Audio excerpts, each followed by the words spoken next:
ओम अज्ञानतिमिरान्धस्य ज्ञानञ्जनशलाकया चक्षुरुन्मीलितं येन तस्मै श्रीगुरुवे नमः। नमो विष्णुपादाय कृष्णप्रेष्ठाय भूतले श्रीमते भक्तिवेदान्तस्वामिन्निति नामिने। नमस्ते सारस्वतीदेवे गौरवाणी प्रचारिणे निर्विशेष शून्यवादी पाश्चात्यदेशतारिणे। जय श्री कृष्ण चैतन्य प्रभु नित्यानंद श्री अद्वैत गदाधर शिवासादि गौर भक्त वृंद। हरे कृष्ण कृष्ण कृष्ण हरे हरे, हरे राम राम राम हरे हरे। हरे कृष्ण। आप सभी भक्तों का हार्दिक स्वागत है आज के हमारे श्रीमद् भागवतम के इस डिस्कशन में। आज हम लोग चर्चा करेंगे Shrimad Bhagavatam first canto first chapter verse number 18। इस श्लोक पे हमने कल भी चर्चा किया था और आज भी थोड़ा इसके ऊपर डिस्कस करेंगे। अथा क्या ही हरेर धीमन अवतार कथा कथा सुभा लीला विदधता स्वयं ईश्वरस्यात्म मायया। तो इसका ट्रांसलेशन है, ओ वाइस सूता, please narrate to us the transcendental pastimes of the supreme godhead's multi-incarnations. Such auspicious adventures and pastimes of the Lord, the supreme controller, are performed by his internal powers.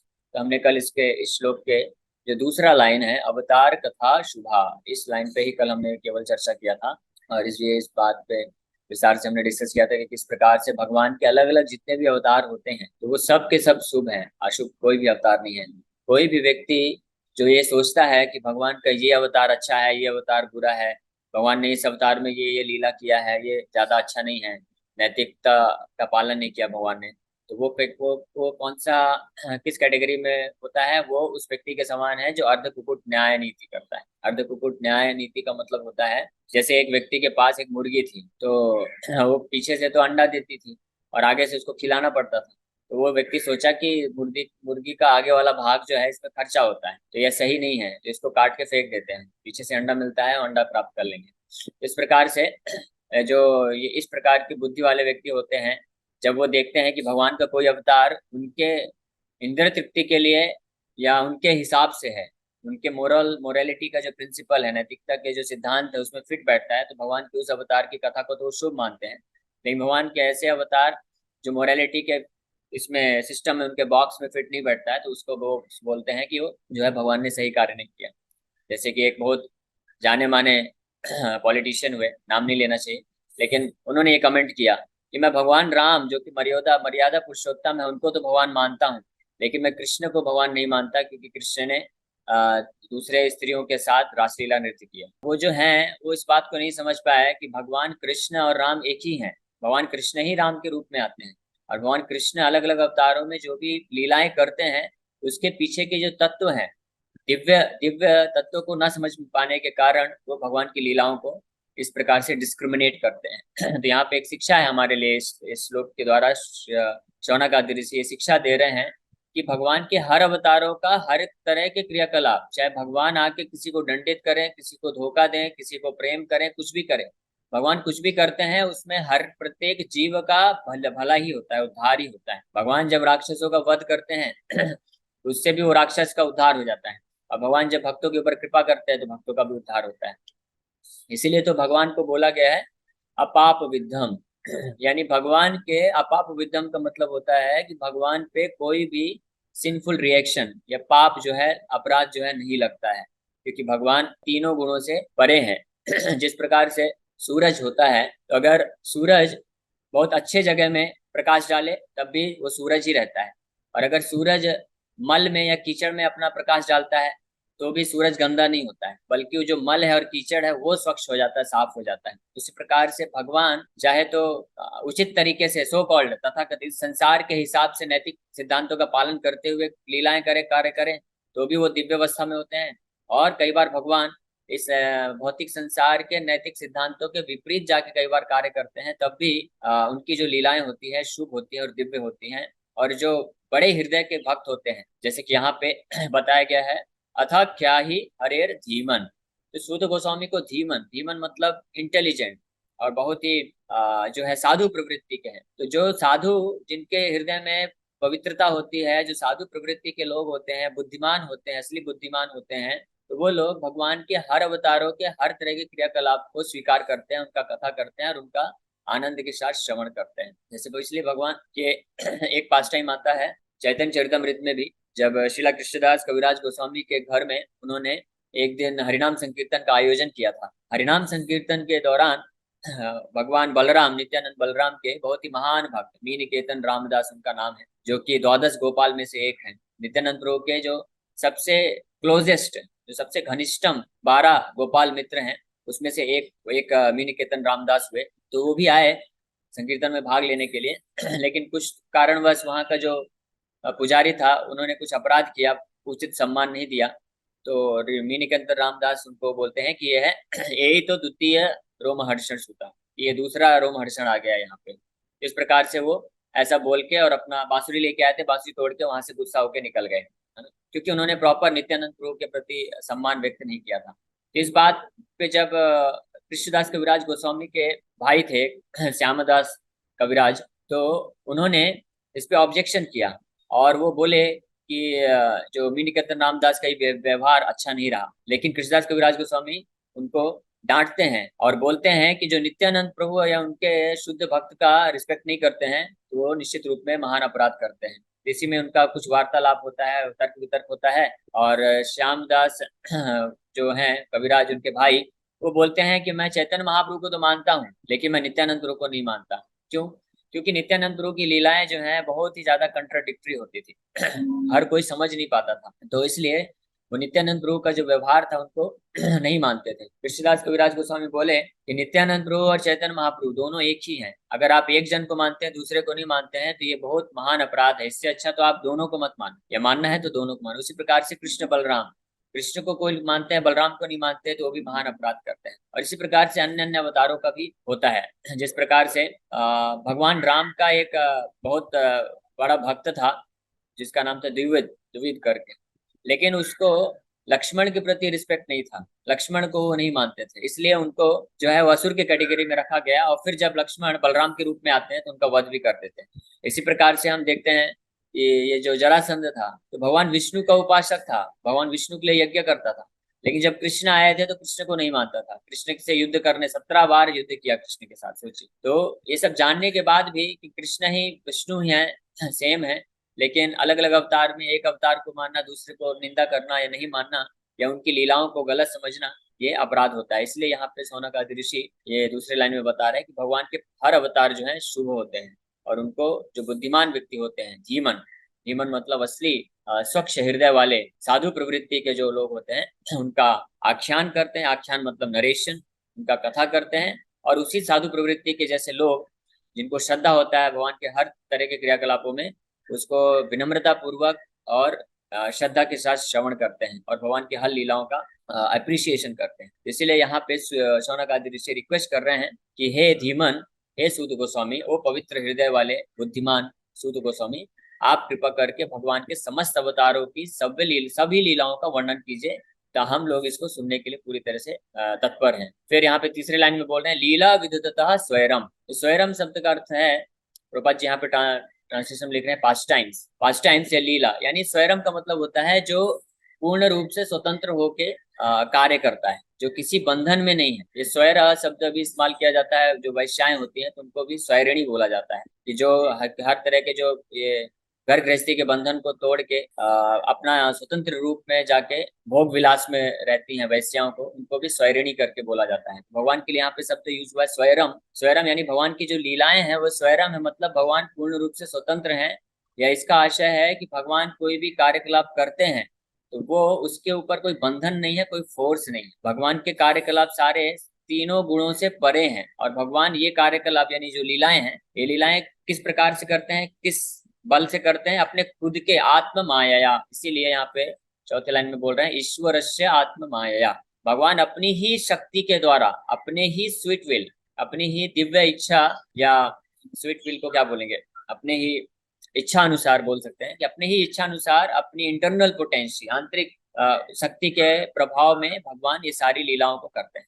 इस संसार में कोई व्यक्ति जब कोई भी कार्य करता है ना, कार्य करता मतलब उसमें सब कुछ आ जाता है, अपने शरीर का इस्तेमाल करके, इंद्रियों का इस्तेमाल करके, अपने मन से, बुद्धि से, यानी thinking, feeling, willing and action, All these four things are performed by the three modes under the pressure or force of three modes of material nature. ये तीन गुण भौतिक जगत के तीन गुण हैं, सत्वगुण, रजोगुण, तमोगुण। तो इनके प्रभाव में आके प्रत्येक व्यक्ति इस संसार में जो बद्ध है, चाहे वो देवता हो, चाहे असुर हो, ना दानव हो, नर हो, कोई भी हो, पशु पक्षी हो, पेड़ पौधे हो, सब कोई जो कार्य करते हैं वो तीन गुणों के प्रभाव में करते हैं। जैसे भगवान कृष्ण बताते हैं गीता में, प्रकृति क्रियमाणानि गुणे कर्माणि सर्वशः अहंकार विमूढ़ात्मा कर्ताहम इति मन्यते।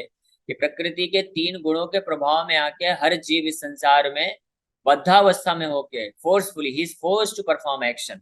बट भगवान कृष्ण का ऐसा नहीं। भगवान कृष्ण की जो लीलाएं हैं वो कैसी, स्वयं स्वयं मतलब पूर्ण रूप से स्वतंत्र हैं। तीन गुणों के प्रभाव में आके भगवान कार्य नहीं करते हैं। इसका क्या कारण है? क्योंकि भगवान जो तीन गुणों को कंट्रोल करने वाली देवी है, प्रकृति है, भौतिक प्रकृति या माया देवी, दुर्गा देवी जिनको बोलते हैं, तो दुर्गा देवी इन तीन गुणों की कंट्रोलर है, सतोगुण, रजोगुण, तमोगुण। उनके हाथ में तीन गुण रस्सी के रूप में रहती है और हम सब उनके हाथ में कठपुतली की तरह जिस जिस मोड में रहेंगे उसके अनुसार हम कार्य करते हैं। लेकिन भगवान इन तीन गुणों की जो कंट्रोलर हैं, दुर्गा देवी, वो उनके भी स्वामी हैं, वो उनको भी कंट्रोल करते हैं। बल्कि दुर्गा देवी जो होती है, ये भौतिक प्रकृति है, वो भगवान की छाया बन के इच्छानुरूपम चेष्टते सा, भगवान की इच्छा के अनुरूप वो कार्य करते हैं, ना कि भगवान उनके कंट्रोल में आके कार्य करते हैं। यहाँ पे बहुत बड़ा डिफरेंस, फिलोसफिकल डिफरेंस पता चलता है मायावादियों के बीच में और वैष्णव संप्रदाय के बीच में। जो मायावादी लोग होते हैं, इस श्लोक में मायावाद का भी खंडन हो रहा है। मायावादी लोग बोलते हैं कि जब परम ब्रह्म इस भौतिक संसार में आते हैं तो वो भी हमारे जैसे बद्ध हो जाते हैं, वो भी हमारे जैसे तीन गुणों में फंस के सतोगुण, रजोगुण, तमोगुण में कार्य करते हैं। लेकिन यहाँ पे इस श्लोक के माध्यम से शौनक आदि ऋषि क्लियरली बता रहे हैं कि लीलया विदता स्वयं, कि भगवान समस्त लीलाओं को पूर्ण स्वतंत्र रूप में करते हैं। भगवान क्या है? मायाधीश है। मायाधीश मतलब माया के वो ईश्वर हैं, पति हैं, कंट्रोलर हैं। और हम लोग कौन है? संसार के बद्ध जीव कौन है? मायाधीन है। हम लोग माया के सबॉर्डिनेट हैं, माया में हम फंसे रहते हैं। ये एक बहुत महत्वपूर्ण डिफरेंस है ना, जिस डिफरेंस को मायावादी लोग एक्सेप्ट नहीं करते हैं, इसलिए उनको मायावादी बोला जाता है। मायावादी का अर्थ ही होता है, दो अर्थ हो सकता है। एक तो है जो माया में है, जिनका बुद्धि ज्ञान सब कुछ माया में है, तीनों गुणों के प्रभाव में आके वो अपने आप अपनी भी असली पहचान नहीं जानते, अपने आप को परम ब्रह्म के समान मान लेते हैं और सोचते हैं कि हम मुक्त होके परम ब्रह्म में विलीन होके हम भी परम ब्रह्म बन जाएंगे। और दूसरा उनका माया है कि वो भगवान जब परम ब्रह्म है, पूर्ण पुरुषोत्तम भगवान Shri Krishna, the supreme personality of God head, तो वो लोग सोचते हैं कि वो तो भगवान जो है इस भौतिक शरीर को ग्रहण करके भौतिक गुणों में आके कार्य करते, इसलिए वो मायावादी कहलाते हैं, है ना। और दूसरी बात, मायावादी इसलिए कहलाते हैं कि उनको लगता है कि माया ही सबसे सुप्रीम है, माया ही सब कुछ है, माया के ऊपर कुछ भी नहीं है, इसलिए भी वो लोग मायावादी कहलाते हैं। ऐसे मायावादी दार्शनिकों का खंडन भागवत के प्राय हर श्लोक में किया गया है और गीता में भी भगवान लगभग ज्यादातर श्लोकों में मायावाद सिद्धांत का खंडन करते हैं। इसलिए ये बहुत ही महत्वपूर्ण है। यहाँ पे शौनक आदि ऋषि का जो प्रश्न है, इस प्रश्न के माध्यम से वो भगवान के दिव्य अस्तित्व का भी व्याख्या कर रहे हैं और बता रहे हैं कि लीला विदधता स्वयं ईश्वरस्य आत्म माया। ईश्वरस्य यानी कंट्रोलर, सुप्रीम कंट्रोलर, ऐसे सुप्रीम कंट्रोलर परम भगवान, परम नियंता भगवान, जो कि आत्म माया, अपनी खुद की माया शक्ति, इंटरनल पोटेंशियल के द्वारा अलग अलग लीलाओं को, लीला विदता स्वयं, अलग अलग लीलाओं को स्वतंत्र रूप में रचते हैं। और ये लीलाएं कैसी हैं? सारी की सारी कथा शुभा। इनका जो कथा है, इनका श्रवण, कथा मतलब कि भगवान वो लीला करके चले गए, तो जब भगवान ने वो सब लीला किया तो उस समय जो भक्त लोगों इन्वॉल्व थे उसमें, तो उनके लिए तो शुभ था ही, उनका तो कल्याण हुआ ही। लेकिन शौनक आदि ऋषि बोल रहे हैं कि भगवान का जब वो कथा होता है, यानी वो नरेशंस को, उनकी लीलाओं का जब वर्णन कोई करता है तो उसका भी सेम इफेक्ट होता है। यानी कहने का मतलब है कि अगर आप भगवान का जब अवतार लेके आए थे, तो अगर आप उस वक्त उपस्थित होते और उनकी लीला में भाग लेते, तो आपका जितना कल्याण होता उतना ही कल्याण आपका जब इस भगवान की इन दिव्य लीलाओं को, हम उपस्थित तो थे नहीं वहां पे, तभी तो हम इस भौतिक संसार में फंसे हुए हैं, तो अभी हम उन्हीं दिव्य लीलाओं को अगर अच्छे से श्रवण करते हैं पूर्ण श्रद्धा के साथ, विनम्रता के साथ, तो हमको भी उसका सेम फल मिलेगा। इसका कारण क्या है? क्योंकि कृष्ण तुल्य भागवता विभू सर्वाश्रय प्रति अक्षरे प्रति श्लोके नाना अर्थ काया, सनातन गोस्वामी बताते हैं। क्योंकि ये जो भागवत है, भागवत क्या है? Bhagavat is filled with narrations of the pastimes of the supreme lord. भगवान कृष्ण के अलग अलग अवतारों की लीलाओं, दिव्य लीलाओं का जो नरेशन है, वर्णन है, वही भागवत कथा है। तो बोल रहे हैं कृष्ण तुल्य भागवत, ये भागवत जो है कृष्ण के तुल्य है। कृष्ण से अभिन्न है, कृष्ण ही है। और इसीलिए आप देखेंगे ऐसा 10th कैंटो में आता है कि ये जो भागवत 12 स्कंद है भगवान के शरीर से कंपेयर किया गया। जो प्रथम दो दो स्कंद है, फर्स्ट एंड सेकंड कैंटो, भगवान के दो चरण इस कमल हैं, टू लोटस फीट। फिर उसके बाद थर्ड एंड फोर्थ कैंटो भगवान की दो जंघाएं हैं, और फिर उनका कमर है फिफ्थ कैंटो। इसी तरह से सिक्स कैंटो उनका जो है चेस्ट बनता है, फिर बाहें बनती है seventh eighth canto, ninth canto उनका गला है, और 10th कैंटो उनका मुखमंडल है, जिसमें जो राज पंचाध्याय है वो उनका स्माइलिंग फेस है। और फिर ऊपर उनका जो माथा है वो 11th कैंटो है, और ऊपर जो ललाट है वो 12th कैंटो। इस प्रकार से ये 12 स्कंद जो है भगवान का पूर्ण स्वरूप है।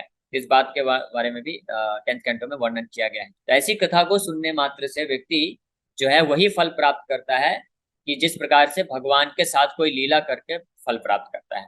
भगवान जब इस पृथ्वी में प्रकट होते हैं अन्य अन्य अवतार लेकर के, तो जो भी भाग्यशाली भक्त होते हैं, जो भगवान की इन दिव्य लीलाओं में भाग लेने का मौका मिलता है, तो भगवान की इन दिव्य दिव्य लीलाओं में भाग लेकर के उनका उद्धार हो जाता है, भगवान के प्रति प्रेम विकसित हो जाता है, और वो इस भौतिक जगत को छोड़ के आध्यात्मिक जगत को प्राप्त कर लेते हैं। और वही रिजल्ट होता है जब हम भागवत के माध्यम से इन दिव्य लीलाओं का श्रवण करते हैं। पर्पट में प्रभुपाद जी लिख रहे हैं, for the creation, maintenance and destruction of the material world, the Supreme Personality of Godhead Himself appears in many thousands of forms of incarnations, and the specific adventures found in those transcendental forms are all auspicious. Both those who are present doing such activities and those who hear the transcendental narrations of such activities are benefited. यहाँ पे प्रभुपाद जी भी तात्पर्य में वही same चीज लिख रहे हैं, सेम बात कर रहे हैं कि दोनों तरह के लोग जब भगवान के दिव्य लीलाओं के समय में उपस्थित थे तो उनको जितना लाभ मिलता है, उतना ही सेम लाभ जो उन लोगों को मिलता है जो आगे आने वाले जितने भी लोग होते हैं, पीढ़ियां होती हैं हजारों हजारों साल तक, जो उनका श्रद्धा पूर्वक किसी प्रामाणिक भक्त के मुख से, शुद्ध भक्त के मुख से उसका श्रवण करते हैं, तो उनको भी सेम बेनिफिट मिलता है। इसीलिए ऐसी दिव्य लीलाओं का वर्णन करने के लिए यहाँ पे शौनकादि ऋषि जो है सूत गोस्वामी को रिक्वेस्ट कर रहे हैं। और हम ये भी सुनते हैं जब कुंती महारानी भगवान को प्रार्थना करती हैं, कुंती महारानी भी ये प्रश्न करती हैं कि आप बार बार अवतार लेके क्यों आते हैं। और फिर वो उत्तर भी देती हैं, बोलती हैं कि कुछ लोग कहते हैं कि आपने अवतार लिया क्योंकि देवी की वसुदेव की रक्षा करना था, आप कुछ लोग कहते हैं कि आपने इसलिए अवतार लिया, कुछ लोग कहते हैं इसलिए अवतार लिया धर्म की रक्षा के लिए, कुछ लोग कहते हैं असुर का वध करने के लिए, कुछ लोग कहते हैं भक्तों को बचाने के लिए। फिर फाइनल ये सब बोलते बोलते वो बोलती हैं कि वास्तव में आप तो अवतार लेते हैं भक्ति योग विधानार्थम। भक्ति योग विधानार्थम का मतलब है कि आप का केवल और केवल कारण है अवतार लेने का कि आप जब अवतार लेके आते हैं तो इस भौतिक जगत में रह के अपनी दिव्य लीलाओं का विस्तार करते हैं, जो फिर भागवत में रिकॉर्ड की जाती है। तो हम जैसे जो आने वाले लोग जो बद्ध जीव हैं उनको इस भागवत के माध्यम से आपकी कथा सुनने का एक सुअवसर प्राप्त होता है, ताकि वो इस भौतिक जगत से मुक्त होकर आपके दिव्य धाम को प्राप्त कर सके। तो कुंती महारानी भी इस बात का प्रमाण देती हैं, और भगवान कृष्ण भी इस बात का प्रमाण देते हैं। ठीक है, तो इसी के साथ हम लोग इस श्लोक पे आज विराम करेंगे। आप सभी भक्तों का बहुत बहुत धन्यवाद कि आप लोग आए और विनम्रता पूर्वक आपने श्रवण किया। और आज बहुत ही ऑस्पिशियस डे है, आज है शरद पूर्णिमा। ये आज कृष्ण शरद रस यात्रा है, रास यात्रा है, मतलब कि इस आज के दिन ही चांदनी रात में भगवान कृष्ण जो है रास नृत्य प्रारंभ किए थे। तो ये और आज से ही हमारे सारे इस्कॉन टेम्पल में आज के दिन से ही दीपदान चालू हो जाता है और कार्तिक मंथ की शुरुआत मानी जाती है।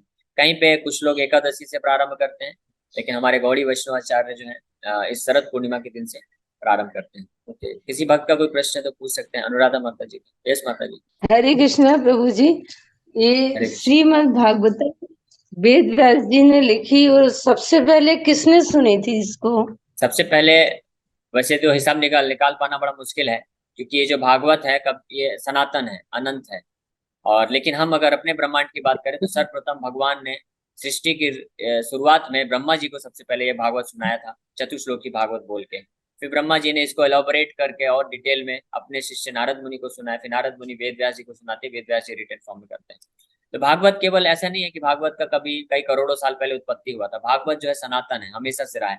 ब्रह्मा जी के पहले भी था, जब जब ब्रह्मांड की सृष्टि होती है ब्रह्मा जी जो भक्त होते हैं भगवान उनको भागवत सुनाते हैं। लेकिन इस ब्रह्मांड में ब्रह्मा जी ने जब सृष्टि प्रारंभ किया था, सृष्टि लीला, तो उस समय सर्वप्रथम भागवत सुनाया गया था।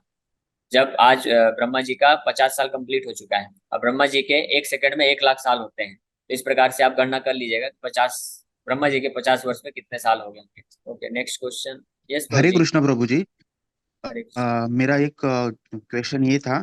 मैं जब अभी भगवत लीला पढ़ रहा हूँ, तो उसमें एक ये लिखा है, ब्राह्मण पशु आहुति देके स्वर्ग लोक प्राप्त हो जाते हैं। मैं समझा नहीं वो। कि ब्राह्मण लोग पशु उसको पशु वध नहीं बोलते हैं, वो सैक्रिफाइस है। वो जो है यज्ञ है। तो यज्ञ के द्वारा जिन पशुओं का वो लोग बलि चढ़ाते थे, तो वो पशु को नया जीवन प्राप्त होता था। और या तो उसको नया जीवन, नौजवान शरीर मिलता था, या वो मनुष्य योनि में प्रमोट हो जाता था। तो जो सक्सेसफुली ब्राह्मण ये कर पाते थे वो लोग स्वर्ग जाते थे। लेकिन जो लोग नहीं कर पाते थे तो उनको फिर उस पशु का वध करने का पाप भी लगता था। लेकिन इस कलयुग में ये जो है वर्जित है। कलयुग में कोई भी एनिमल सेक्रीफाइस कर नहीं सकता है, क्योंकि उतना प्योरिटी नहीं है किसी ब्राह्मण में, ना ही वो शुद्ध सामग्री उपलब्ध है जो अच्छे तरीके से यज्ञ किया जा सके। इसलिए कलयुग में पूर्ण रूप से वर्जित है ये। हरे कृष्णा प्रभु, दंडवत प्रणाम। प्रभु जी, धन्यवाद। मेरा क्वेश्चन है कि भगवान राम माता सीता को जब ढूंढने जा रहे थे, तो एक जगह गोस्वामी तुलसीदास जी बोलते कि हे खग, हे मृदु मधुकर श्रेणी, तुम देखी सीता मृगनयनी। तो वो भी तो माया के गुण से ऐसा लगता है कि माया हाँ, समझ गुणातीत गया नहीं समझ है। गया समझ गया आपका। मैं प्रश्न समझ गया। तो सही बात है। तो भगवान की जो ये लीलाएं हैं ना, वो ऐसी भगवान की लीलाएं हैं जो कि तत्वतः भगवान के जन्म कर्म च मे दिव्यम। जो इस बात को नहीं समझता है कि जन्म कर्म भगवान का दिव्य है, तो निश्चित रूप से भ्रमित हो जाता है। भगवान को भी एक साधारण मनुष्य समझ के साधारण लोगों की लीलाओं की तरह समझ बैठता है। लेकिन उसमें दिव्यता होती है। अभी दिव्यता क्या है, हमारे पास समय का अभाव है, लेकिन मैं बहुत शॉर्ट में बताता हूँ कि भगवान एक साधारण पुरुष जब किसी स्त्री के लिए विलाप करता है, तो वो काम वासना के कारण होता है। जैसे पुरूरवा महाराज का, उर्वशी जब उनको छोड़ के चली गई तो वो पागल हो गए पूरी तरह से, जंगल में भटक रहे हैं। लेकिन उसका कारण क्या था? रजोगुण के प्रभाव में, काम वासना के प्रभाव में। लेकिन जब भगवान सीता माता के लिए तड़प रहे थे, तो वो काम वासना नहीं है, रजोगुण नहीं है। वो भगवान जो सीता माता है, उनकी अर्धांगिनी है, नित्य संगनी है, उनकी शक्ति है, इंटरनल पोटेंसी है, जो कि उनकी महानतम भक्त है। इसलिए उस भाव में, वो प्रेम के विरह के भाव में वो इस तरह से भटक रहे हैं जंगल जंगल। तो इसमें बहुत डिफरेंस है। एक सोना है और एक लोहा है ना। किसी के पास 1 किलो लोहा हो सकता है, लेकिन 1 किलो सोना बहुत मुश्किल है मिलेगा किसी के पास। तो जिस प्रकार से सोना और लोहा दोनों मेटल है, दिखता है दोनों मेटल ही है, लेकिन दोनों में जमीन आसमान का अंतर है। उसी प्रकार से भगवान की लीलाओं में भी और साधारण मनुष्य के जो कार्यकलाप है उसमें अंतर होता है। ठीक है, तो अभी समय हो चुका है। हरे कृष्ण। तो